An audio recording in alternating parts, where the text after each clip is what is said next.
এক লোক হসপিটালের বিছানায় শুয়ে তার জীবনের শেষ প্রহর গুনছে।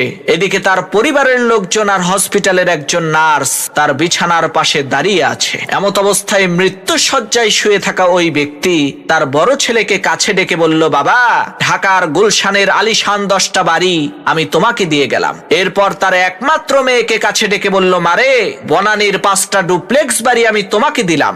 এরপর ছোট ছেলেকে বলল, বাবা, তুমি সবার চাইতে ছোট আর সবার চাইতে আমি তোমাকে বেশি ভালোবাসি, এজন্য বসুন্ধরা সিটি কমপ্লেক্সের ওই 15টা দোকান আমি তোমার নামে করে দিলাম। অবশেষে তার স্ত্রীকে বললেন, আমি দুনিয়া থেকে চলে যাওয়ার পর টাকা পয়সার জন্য যাতে কারো কালো মুখ দেখতে না হয়, এজন্য এলিফ্যান্ট রোডের 12টা ফ্ল্যাট আমি তোমাকে দিয়ে গেলাম। পাশে দাঁড়িয়ে থাকা নার্স লোকটার স্ত্রীকে বলল, আহারে, আপনি কতই না ভাগ্যবতী মহিলা, এত ধনী একজন স্বামী পেয়েছেন।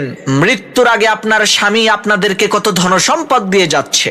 নার্সের এই কথা শুনে লোকটার স্ত্রী বলল, কি সব যাতা বলেন, কিসের ধনী, কিসের সম্পত্তি? আমার স্বামী তো পেপার বিক্রেতা, সকাল সকাল পত্রিকা বিতরণ করার জন্য আমাদের সবাইকে লোকেশন ভাগ করে দিচ্ছে। লোকটার স্ত্রীর এই কথা শুনে ওই নার্স আজও পর্যন্ত কোমায় আছে।